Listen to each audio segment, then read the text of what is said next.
Coming up, I have Debbie in studio and on the podcast for the whole show. We're going to talk about her mom passing away, which happened a few days ago. We're going to talk about our trip to Australia and London, but also about the developments at the Republican National Convention last night. Great speech by J.D. Vance, the full implications of that, the transformation of the Republican Party, and then also about the character of Donald Trump. Hey, if you're watching on Rumble, listening on Apple, Google, or Spotify, please subscribe to my channel. This is the Dinesh D'Souza podcast.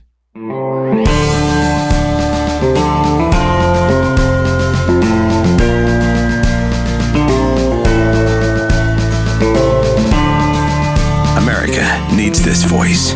The times are crazy. In a time of confusion, division, and lies, we need a brave voice of reason, understanding, and truth. This is the Dinesh D'Souza podcast. I am happy to be back finally in the studio. In fact, Brian here at the studio reminds Debbie and me that it's been a whole month since we were right in this, our normal venue. And the reason for this is that we were traveling for almost 3 weeks. We get back, hurricane, studio doesn't have power, and it's taken quite a while for the power to come back. So finally it's back, and I'm here, but Debbie's also here. And Debbie's been attending to a matter we're going to talk about in just a moment. So for us, it's exhilarating. There's a lot of stuff going on in the news, the RNC, the Secret Service, lots for us to talk about. We're going to talk the whole show. And in fact, we're going to do our normal Friday roundup tomorrow. So you're going to see, I've been doing these shows just by myself. And in fact, without even guests, because in order to have a guest, we need power. So I've been monologuing my way through the shows. And I thought it'd be nice to have some conversation for a change. But I want to start, honey, by talking about, a tragedy in your life and our lives, which is to say your mom passing away. I know it's now been exactly 1 week, but you still feel strongly the emotion of it. So say a little bit about that and about your mom. Well, I've been preparing for this since about February, as you know. Right. And I think, I came on the podcast back then and I talked about how I had put mom in hospice care in March. And we thought we were going to lose her then, but she miraculously recovered, came back better than ever. She started eating, she started walking, she started doing all the things that she did even better than before she got sick. Yeah, and she had some quips like, you thought I was a goner and things like that. Yeah, exactly. Debbie, where are my papers? You seem to have removed my papers. Why did you take my important papers? What are you thinking? What, are you planning my funeral? What? No, I'm not dying, things like that. And so I, on the back of my mind, I thought, thank you, God, for giving me this extra time with mom where she's lucid and where she's talking and making sense and all those things. But also on the other hand, I thought, I don't know how long this is going to last, which is why it was really difficult when I made the decision to go to Australia with you and then London after that, because my biggest fear, as you know, was getting that dreaded phone call while we were out of the country and not being able to come back. You made the observation that it's almost as if your mom got better to give you the psychological comfort that you could go, because had she been on her deathbed, but she seemed to be recovering. Yeah, and she said, Debbie, go, have fun. You and Dinesh have a great time. I will be taken care of. I will be fine. So, when we get to there, that's when things started getting a little bad for her, and she started getting weaker and weaker. But I do remember telling her, Mom, you've got to wait for me. You've got to wait for me. So I know that tomorrow we have planned to talk about my mom and how it all happened and how she passed away, and a little bit about also the brevity of life. Yep. And how, well, at whatever age. Now, you lost your dad when you were 17, which is really young, and that comes as a shock, and that carries a certain amount of fear that, how am I going to make it? And I wasn't prepared, right? You weren't prepared. I didn't say my last goodbyes. I didn't know he died, of a heart attack, sudden heart attack. So with my mom, I got this precious time with her. Yeah. So, it's I've had it both ways. Well, when I think about it, my dad died in the year 2000. So you lost your dad at a much younger age. I was well into my 30s when that happened. And then my mom died 5 years ago in 2019, as you know. So your mom is the last of outlived them all. She outlived them all. Yeah. But I think that in some ways that doesn't make it any easier, because think about it. You left Venezuela when you were 10. You came to America.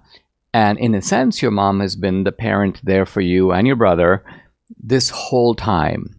And we were commenting on the car on the way here. You and I have known each other, well, it'll be 10 years in this fall, married 8 years. But that's just a pittance compared to the 58 years you've had with your mom. So that's just a big absence that you are bound to feel. And it doesn't go away immediately, right? I don't think it ever will. Yeah. I have a big hole in my heart, and I always will. Yeah. For sure. Let's talk a little bit about our trip in Australia and London. Australia is a fascinating place, and we didn't see it in a sightseeing way, but because obviously, well, we had a couple of sightseeing type events. We went on this guy, Clive Palmer super yacht. That was really nice. We did a cruise of Sydney Harbor on a different yacht. That was really nice. We went to a kind of crocodile park and we saw crocodiles. Aside from that, it was work. In other words, we had a flight in the morning. We generally had the big event at night. And 4 speakers. Tucker and I were the 2 Americans, and then there was Clive Palmer and a doctor speaking about COVID-related issues.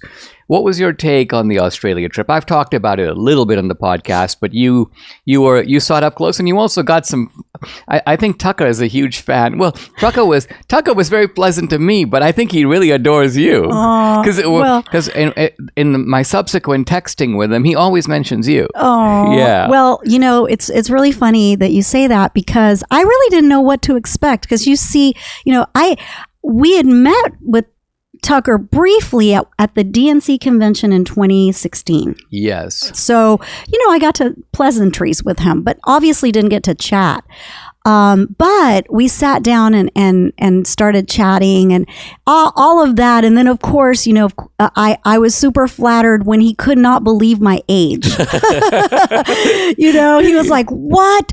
Wait, you were born in 1966? Really? You're 58? Really?" So that was really sweet. That brought a big smile to your face. It did, flattery. But anyway, all that to say is that he's a really, really nice guy. Yeah. And he's really funny. Really funny in a kind of hokey way. He is, yeah. I think it's really cool to see how first of all, he laughs at his own jokes. When he's speaking, he'll say something and then he will erupt in laughter even before the audience. Yeah. But it's endearing because it prompts the audience to chuckle with him, And he's very down to earth. He's very down to earth. I've met a lot of these people that are, I guess you can call them celebrities or you can call them pundits or whatever. But a lot of them have a big ego. I did not see that with Tucker. Yeah, no, I agree. And I think also the points that he made to the audience, the one of them that stuck with me is he basically said, look, and I think this is just as true of America as Australia. He goes, the left has now become the master of exploiting the kindness and decency of people. Mm-hmm. People who believe that if you're screaming, you must have something to be upset about. Right? Mm-hmm. I need to attend to why you're upset. Mm-hmm. And if you tell me I have to wear a mask, there's probably good reason, because there's probably you're trying to prevent me from getting a disease or giving it to someone else. It doesn't dawn on people that you're being ruthlessly manipulated by some very sly, evil people who recognize your virtue but take it to be a weakness. And I think that's a pretty profound point. It's a variation on something I've talked about, which is the fact that they, we're the party of live and let live, go along and get along, unity. Trump going to talk about national unity, turn the other cheek. And the other side is like, you know what? These are excellent opponents to have because they're weenies. These are the namby-pambies. We can take advantage of people like this. I think Tucker's very much on the same.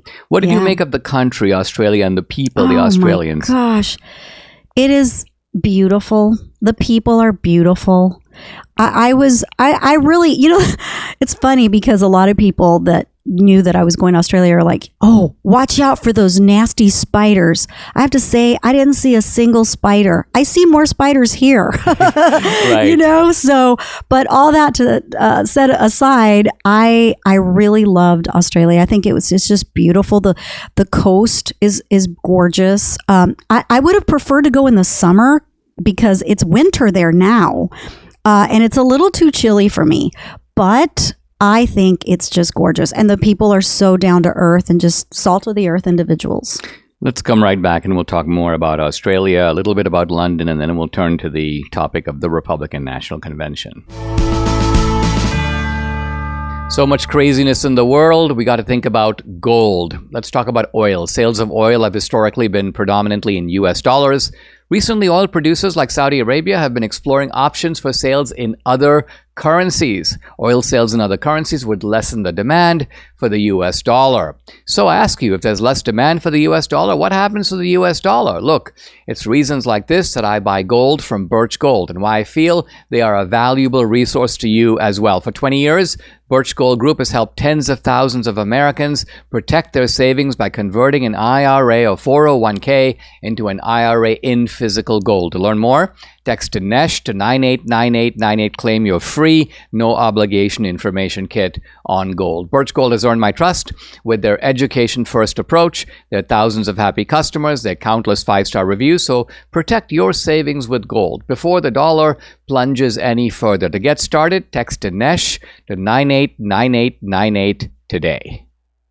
I admit I've never seen a discount this big from Balance of Nature, and this discount is for a limited time, so today is the day to take advantage of it. Now, if you've listened to me for any length of time, you've heard me rave about this. Balance of Nature, fruits and veggies in a capsule. Amazing supplements. You've heard customers of Balance of Nature rave about how much they love Balance of Nature, how good it makes them feel. So, if you've been on the fence about ordering, today's the day to jump the fence, because right now, for a limited time, Balance of Nature is taking 50% off your first order as a preferred customer during their summer savings promotion. But you got to use my special code, which is America, when you order. Take the risk-free money-back challenge today. Use discount code America to get 50% off your first order. Here's the number to call, 800-246-8751. Again, it's 800-246-8751, or go to balanceofnature.com. When you use discount code America, 50% off. It's an extraordinary offer, 50% off your first set today. Debbie and I are talking about our trip to Australia. 12 days, I guess it was, from start to finish. Now, it's a ridiculously long way to get there. And I think you were worried that it would knock you out so completely that you wouldn't even enjoy it. But somehow we managed the time quite well, and we were able to adjust our bodies, even though, as you said, we're flipping them on their head. I mean, it's night over there when it's day over here. 15 hours ahead of Central Time. So, but what really helped us was making the journey to Sydney a little bit short, like going to LA early, then departing the following day. Unfortunately, when we got to Sydney, we couldn't get to Cairns. We missed our connection, but I mean, you're saying it was a blessing. It was a blessing because we got to stay in Sydney overnight, and then we went to Cairns. Right. So we broke it up into 3 pieces, and that made it easier. It Yeah. did for that journey. And then the journey to London, I thought, okay, that's it. We're going to be like, I'm not going to enjoy London at all, because it was Sydney to Hong Kong, 9 hours, Hong Kong to London, 14 hours. And just a straight connection. And a one to the other. 1 hour connection. So it was crazy. But I did get to sleep on the plane, and so that helped a lot. That helped tremendously, I think. I got to say, we ate some of the best food that we have eaten in Australia and in Sydney in particular. Oh, my goodness. There's a restaurant right out overlooking the famous Sydney Opera House and the bay. It's called Aria. And I remember this lawyer that we had met recommended it to us. Yeah. And you and I went, and it's sort of fusion French and Australian food. And we didn't know what Australian food means. And here's what I think it means. I mean, all the cities in Australia are on the coast, and they have really good cattle in Australia. So they have excellent beef, and they have excellent fish. And that's all that Australian cuisine means. So if you marry really good ingredients with, let's say, a little bit of French flair, you get this amazing cuisine. And It was I remember you delicious. saying, I think this is the best meal I've ever eaten. It was absolutely delicious. I still think about that meal. Yes, It and the was- Australian, the people. I mean, we ran into a bunch of different people from different sort of spheres. Many of them, of course, connected with Clive Palmer, but I'm just talking about advanced guys and security guys and guys who, managed the yacht. So it wasn't all sort of hoity-toity people. And they're all really upbeat. Well, on that note, so is Clive. Yeah, so is Clive. He's an amazing individual. I mean, I really like him. He's a very down-to-earth human being. He's And he another just- guy. Well, I got to say something that, to me, the most memorable thing he said, and he said it almost casually. He was talking about possessions and boats and all, and he has more than one boat and beautiful. But he's like, Debbie, I think he said to you, he goes, Debbie, we don't really own anything. He goes, we're given temporary possession of things, and it's our job to manage them well. Wow, what an interesting and profound thing to say. I was floored when he said that, And especially now with your mom's passing, Yes. you're even more aware that is true. It is true. And trying to, going to mom's house, and I'll talk about this again tomorrow, but, giving away some of her possessions, that's going to be very difficult. But as he said, it's not ours. We're just here renting the place. Yeah. Yeah.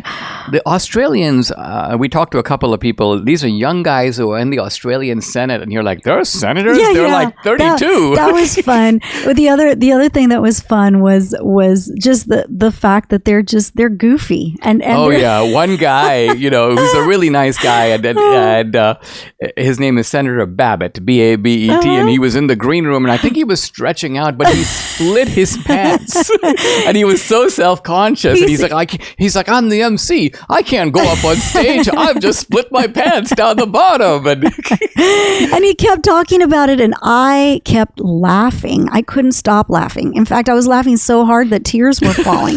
I couldn't help it, but it's just that's the way they are. They're just very normal, just And then Jared, who's the husband Oh of my one gosh, of the Jared was speakers, so Melissa much McCann, fun. he was hilarious. And my favorite comment from him was, he's like, I don't know why you Americans are so hung up on Crocodile Dundee. He goes, we rural Australians don't think that's a big deal. Wrestle crocodiles? We do that all the time.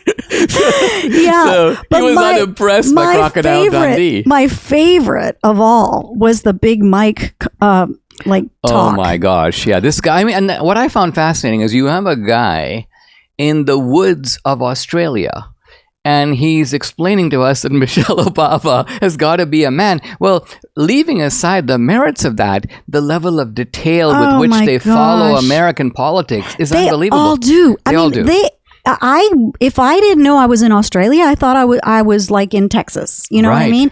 Because they not only do they follow American politics, but they love Trump. They love Trump. to the same extent that many people here love Trump. I mean, And these so- two dudes were talking about coming from Australia Yes. to America to go to a rally to show their support for Trump. Yeah. And again, that italicizes the way in which we are now dealing with a global movement. Absolutely. MAGA is a kind of global thing. It is. And, we've talked about, Maloney in Italy. We've talked about Milei in Argentina. I guess Geert Wilders. I guess there are others. But there is an Australian MAGA contingency. And I was able to make jokes about Trump and so on, and the audience roaring with laughter. And they say humor doesn't travel because people don't get the premise. Right. They don't know what you're talking about. But here, not in this case. They totally do. Oh, absolutely. They are MAGA all the way. And Clive pointed it out that MAGA also means make Australia great again. Yeah, that's a good point. So it was quite funny. But all that aside, it was a fun trip. It was work, as you say. We were getting up very early every morning, flying to a different city. Well, we reached thousands of people. Absolutely. I mean, if you add them up, you had audiences. The smallest one was Cairns because it's a small city, about 1,500, and Adelaide is a small city. There was about 2,500, but all the others were bordering 4,000, on 4,000, 4,500. And the kind of throbbing, pullulating crowd. I mean, it's exhilarating to be up on stage. Not only that, but they were so hardcore that the program started, at 6:30? And it went until like 11. Yeah. And these people were, they wanted more. They wanted more. I couldn't even believe it. I would want to be kind of in bed by 9 o'clock, but they were so hardcore. And in every the other thing is to be, Clive Palmer said, look, he put out a bunch of money to make this happen. Obviously, he paid us, he paid Tucker. I think he said that altogether they probably lost $1 million. Yes, right? but they did. But think about it. He does everything on a lavish scale. They charge $200 a ticket, and that's Australian dollars. But okay, it's $150 US to go to a one-day event, no food, dinner. and 4 hours of programming, superb acoustics, and very well organized. But that's a lot of money for a large number of people to pay, and it shows how into it these Aussies are. Yeah. And from there we go to London. We had a really nice week. It was kind of a family reunion with some relatives from India. We did Wimbledon for a day. And Alcaraz, it looks like he made it. And we saw him play, which was kind of fun. He's a young kid, 20 years old. But it's the story. It's what dreams are made of. He's been wanting to be a tennis player since he was 3 years old. So I think it's just an amazing story that he has. And there's a little bit of poignancy with Alcaraz and Djokovic, because Djokovic is still a great player. I mean, imagine getting at, what is it, easy 40 years old? I think he's 40, yeah. To get to the finals of Wimbledon is astonishing. And he has more titles than he can count. But he's a little bit like the older lion, and then there's the younger lion, who's Alcaraz. And you get that feeling that the torch is passing to a new generation. Yeah, and then Marigold makes it, but... Oh my gosh. Little Marigold comes with Danielle and Brandon, but her poor Marigold, I mean, she's 11 months old. I think her cycle was so disrupted that's it, because it's a 6-hour difference. Yeah. And for a baby, they don't know that they have to, that they have jet lag. They don't understand that. They don't know how to cope with it. They don't know how to cope with it. So anyway, they had a good time. It was nice that they met the India relatives, but they did scoot out a couple of days early just to get back into the normal routine. I think for babies, routine is absolutely critical. Let's take a pause. When we come back, a little more about London, but we're going to dive also into the Republican National Convention. Are you feeling overwhelmed by the increasing cost of health insurance? Have you had enough of not having control over your healthcare dollars? Introducing ShareRight, ShareRight, ShareRight. Healthcare done the right way. At ShareRight, you're not just a number, you're part of a caring community. And forget about paying excessive premiums. With ShareRight, you stand to save 30 to 50% compared to health insurance. Think about what you could do with all those savings. But it's more than just savings. ShareRight ensures you have access to the care you deserve precisely when you need it, from routine checkups to unexpected emergencies. With ShareRight, your healthcare is their top priority. So empower yourself today by taking control control of your healthcare costs. Visit joinshareright.org to learn more. See how much you can save. Visit joinshareright.org/Dinesh. That's joinshareright.org/Dinesh for healthcare done the right way.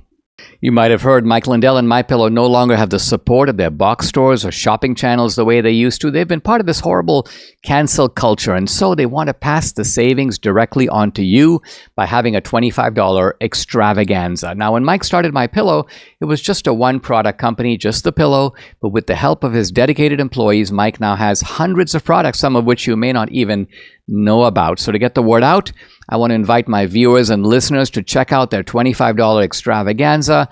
2-pack multi-use MyPillows, $25. MyPillow sandals, $25. 6-pack towel sets, $25. Brand new 4-pack dish towels, you guessed it, $25. And for the first time ever, the premium MyPillows with the all-new Giza fabric, just $25. By the way, orders over $75 get free shipping as well. This amazing offer won't last long. Take advantage of it. Call 800-876-0227. The number again, 800-876-0227, or go to mypillow.com to get the discounts, to get the free shipping. You got to use the promo code. It's DINESH, Dinesh. Debbie and I are talking about we're at the conclusion of the trip to Australia and London. We saw a couple of plays in London, Les Miserables, which I didn't think I would enjoy so much, having seen it before and seeing it more than once. Beautiful play. If you haven't seen it, you need to see it. Yeah, it's very profound. I think it's probably the greatest of the Broadway plays of the past generation. Now, I say that recognizing that there are other good ones, but I don't think there's another play that comes close to a 10, and this one really does. It does. And by the way, there's so much hype. The Book of Mormon, largely, in my view, rubbish. Hamilton, rubbish. I mean, these are ridiculous. And I was excited about Hamilton when I saw it, thinking, oh, wow, this is an attempt to come to terms with the American founding, and it's going to be very creative. And I didn't object to the fact that they were doing it in a rap mode. I just objected to the sheer mindless stupidity of it. And I just couldn't even enjoy it. And then as I thought about all the extravagant, praise of Lin Miranda and so on, I'm thinking, this guy is a semi-literate moron. And so the disjunction between the kind of almost sickening type of praise and the horribleness of the play, I mean, I don't know what to say. Yeah. But Les Miserables is not like that. It's got profound Old and New Testament themes. They didn't change it. They didn't change it. Maybe no, that was Cabaret. Sorry. I'm thinking of the wrong play. No, this play they did not change. Now, Cabaret. Oh. Well, the thing about Cabaret I cannot believe that you made me go see that. Well, not to mention my very straight-laced family. Oh. Not to mention my niece, who's like 16 years old. Dinesh. And we're trying, obviously, with the younger generation, not to corrupt their innocence, but you get it. Well, you went a little ahead of us. I did. And I walked into what I thought was the red light district. Okay. Well, it's like a dungeon. It was like a cave. Well, it was so bad. I don't even want to describe it. Okay. I just walk in and I'm like, I need to leave. I started kind of feeling like my throat was closing up and I started getting very uncomfortable. And I thought, Satan is telling me that this is a Satan place. I felt very uncomfortable. They took Cabaret. Now, remember, Cabaret, the theme of Cabaret, in my view, and I'm talking now here, I never saw the play on Broadway originally. Yeah, I did see the movie with Liza Minnelli. Mm-hmm. I haven't seen the remake. And in the original play, it shows you how the decadence of Weimar Germany gives rise to authoritarianism, gives rise to Hitler. And that is depicted very well in the movie.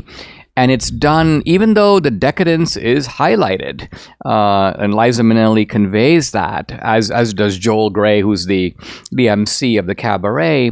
It's not done in a disgusting or vulgar way. And you get the point. Mm-hmm. And of course, the music is beautiful. Mm-hmm. But I think what they did here is they went full LGBT, full trans. And so they took decadence to an almost Sodom and Gomorrah level. Absolutely. And they were reveling in it. And not only that, but I think the key point was they missed the point of their own play. Well, I think they were trying to celebrate something that wasn't actually celebrated in the original play. Excellent point. Yes. The original play makes the point that if you do this, if you put all the rules to the side, there will be a yearning in the part of the public for order to clean up, this filth. And that's how you get Hitler. And the play just ignored that and acted like, let's affirm LGBTQ. Let's also show this Hitler little stuff that almost happens concurrent, but we're not going to allow any linkage between the two, which defeats the whole point of the original play. Kind of a betrayal of the play. Yeah, but it was just set up in a really weird arena. It was like we were looking down. It was just like a snake pit. It was a very strange and your poor sister, she was getting claustrophobic, as was I. Yeah. She kind of wanted to leave, as did I.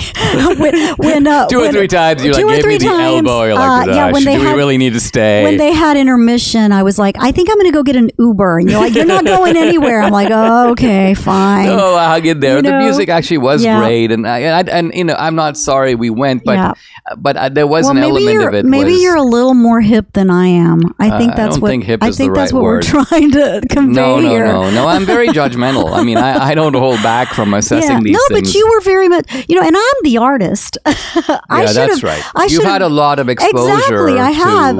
I've had a lot of exposure in that world, but I don't know. That day I didn't feel like an artist. I'm just saying. Well, because it wasn't. I think the key point was that you're used to performing with artists who may be gay, but on the other hand, they're good dancers, they're good singers, good ballet.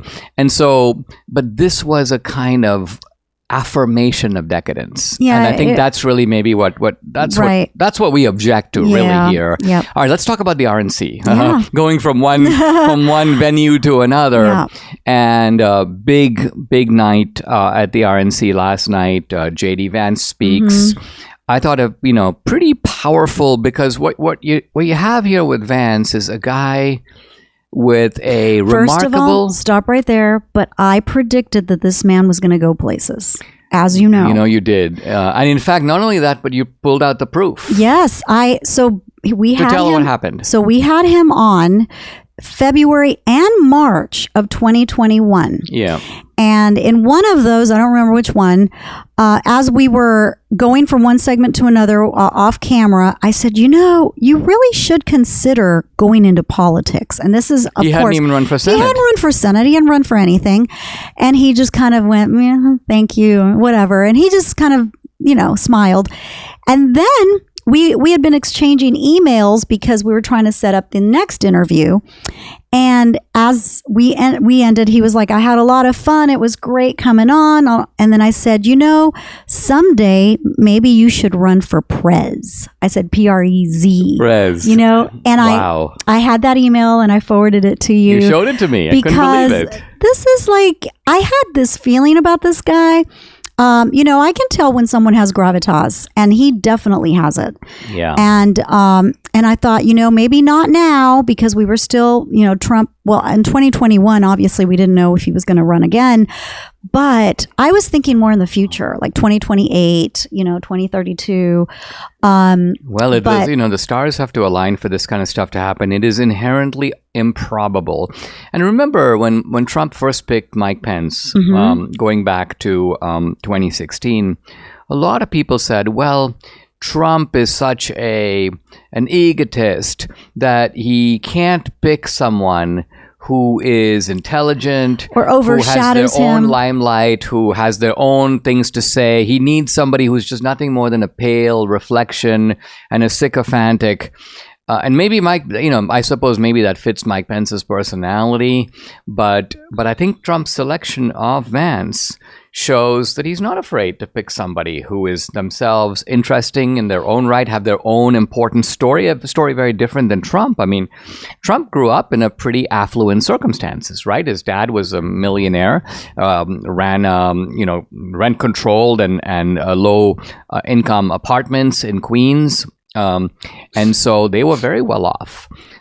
J.D. Vance, on the other hand, grew up in conditions of, you could almost call it... food stamps.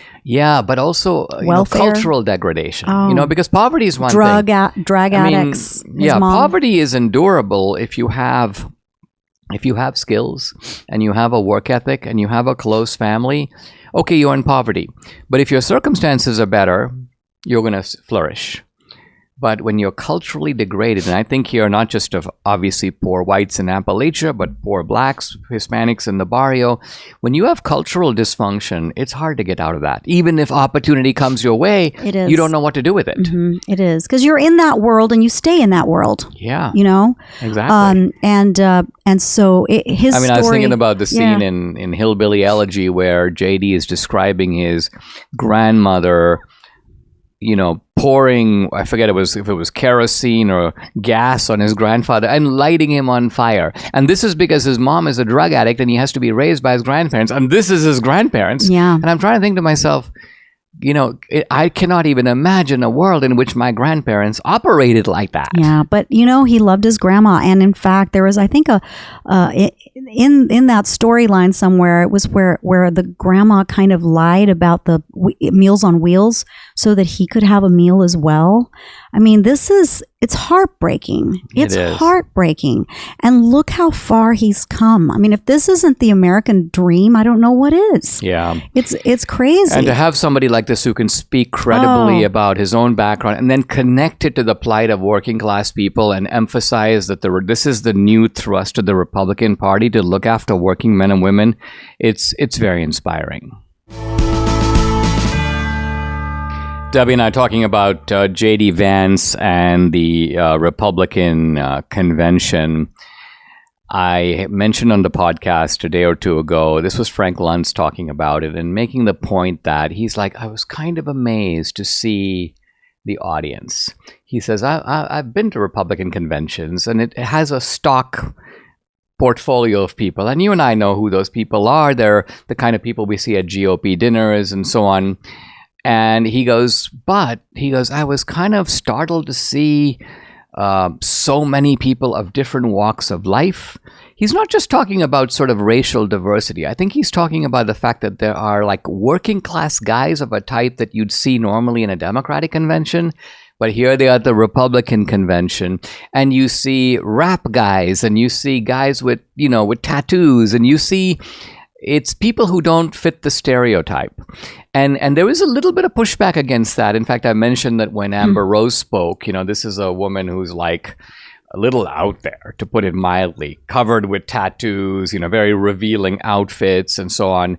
There were some social conservatives who started bashing her. And I have to say that there's a little bit of a disconnect between the evangelical sensibility and the MAGA sensibility. This has not been commented on enough, so I want to highlight it. The evangelical sensibility is sort of, let's go to a mega church and let's all go out for coffee or go out and do a Bible reading afterward. Potluck. Let's go to a potluck and let's talk about Jesus as our best friend. This is not quite the current GOP sensibility, which incorporates some of the issues of the evangelicals, but it's almost like the evangelicals have blown it. And by blown it, what I mean is they had tremendous leverage in the GOP. They kind of came into their own under Bush. But part of it was their short-sightedness, their doctrine that when they emphasize that character matters, it's not that they're wrong about that, but it's again the fact that the left ruthlessly exploited that. Okay, then if we find a guy and he's fallen short in some respect, we now rely on you, the evangelicals, to pull out your long knives and murder him in front of us. Right. Politically. Right. Well, you're right. And when you have to go back to even Jesus, because people assume that when the Bible says turn the other cheek, that Jesus, that it meant that he always did that. He always did that. But look how he fought Satan. Like, that's how we need to fight the left. Yeah. Like Jesus fought Satan, not turning the other cheek. Well, not to mention that even with the woman on the well, where Jesus was very gentle, it's go and sin no more. Exactly. I mean, there's no there's no approval of the conduct at issue. And then I also think, very interestingly, when the Roman soldiers came to get Jesus, remember, one of them drew his sword. Peter drew his sword. Yeah. Apparently, the soldier struck Peter and struck Jesus. And then Jesus didn't go, well, you struck me. Here's my other cheek. He says, No. why do you strike me? Jesus. So one has to take all of these actions by Jesus in context and recognize that in this circumstance, this, but in that circumstance, that. So as Christians, we need to be aware and embrace Jesus's character as a whole, not the quips that we want to embrace. Yeah. And again, I think that part of what you were talking about is the fact that a lot of evangelicals did not accept and still do not accept Trump because they don't think he's principled. They think he's a man of moral decay and all those things. And so of course, if they don't accept the leader, they're not going to accept people that like the leader that are kind of like him, right? So again, they are short-sighted in the sense that we have to unite in order to defeat this evil that has overtaken our country. This moral decay that has overtaken our country is going to take all of us. It reminds me a little bit of, think about this. You have a moral evil in Lincoln's time, slavery. You have a crusade, a political crusade led by the Republican Party and ultimately by Republican armies. And you have at the head of those armies General Grant. Now imagine an evangelical coming up to Grant or coming up to Lincoln and going, you have to fire General Grant. He's a bum. He bankrupted his father's store. He cheated on his wife. He uses very foul language. He loves the bottle. This is not the kind of character that we need in someone. And Lincoln, I think, would not know what to say to you because this is a moral crusade. But this is not a moral crusade to save General Grant's soul. Yeah. That's a different battlefield for that. Exactly. Right? We're talking about a moral crusade to save the country. Right. And so when I listen to these Russell Moore, these guys, the moral blindness, the sheer stupidity, the unbelievable kind of self-righteousness, it's almost like you're speechless because the level of myopia and I think rightly the MAGA people are like, well, these kinds of people will be the ruin of us. Not to mention, look, I have a brother that's not a believer, and I think a lot of his resistance is some people like that, because he's like, if that's what being a Christian is, then I don't want any part of it. And let's be honest about Trump here, because all these people who say Trump's character, I'm like, all right, we need to measure people's character in the round, right? So it's not enough to say something like, yeah, he used to be a playboy when he was 30. Okay, all right, yeah, he used to be a playboy when he was 30. Let's compare that with the moral bravery this man shows. Let's compare that to your level of moral bravery. When have you actually put your own life and safety at risk? When have you actually jeopardized your own way of life and taken the kind of risks that Trump takes? Never. Nor can we expect you to do it in the future. So again, yes, you want to do an inventory of Trump's character. Look at the number of investigations that there have been of this man, right? They have investigated everything. They have looked at his tax returns. They have looked at his family. They have looked at his past associations going back as far as they can go. And if you look at these cases, that's the best they've got. That's all that they've come up with. Now, let's look at other politicians in Washington. Let's do the same inventory on them across the board, and let's see what you come up with. I bet you that even the most sort of sacrosanct Republican will have a lot more to show for on that investigation sheet than Trump. Trump is one of the cleanest people in the political world that we can talk about. Yeah. And so, but because he's the most hated, and we'll talk about that later. We're looking at this for our book, my book, and movie. And I think I will say that, just to give you an idea, that this is going to be a full-on as is case for Trump. So not a hypothetical Trump. I wish Trump did this. I wish Trump did that. I want a different Trump. I'll vote for that Trump. No, the Trump we have is actually the best Trump. We don't need to fix him. We actually need to fix our perception of him. And we're going to make this case like I think no one else has. I think it'll be really eye-opening for a lot of people to see the real Trump and the real reason why we have to stand behind Trump. Because not to stand behind Trump is to stand for a destruction of America. So that's putting it so bluntly, but so accurately, right? It's if on our current course, I think our premise is on our current course, America is going off the cliff. And we don't have to do anything. We just have to keep doing what we're doing, and that's what's going to happen. Absolutely. So the question is, and I think you said it very well yesterday to me, you're like, MAGA means sort of averting the train from going off the precipice. That's what it means. That's what make America great. It's turning it around. And because before you make America great, let's just stop the level of destruction that we see happening in front of us. Subscribe to the Dinesh D'Souza podcast on Apple, Google, and Spotify, or watch on Rumble, YouTube, and SalemNow.com.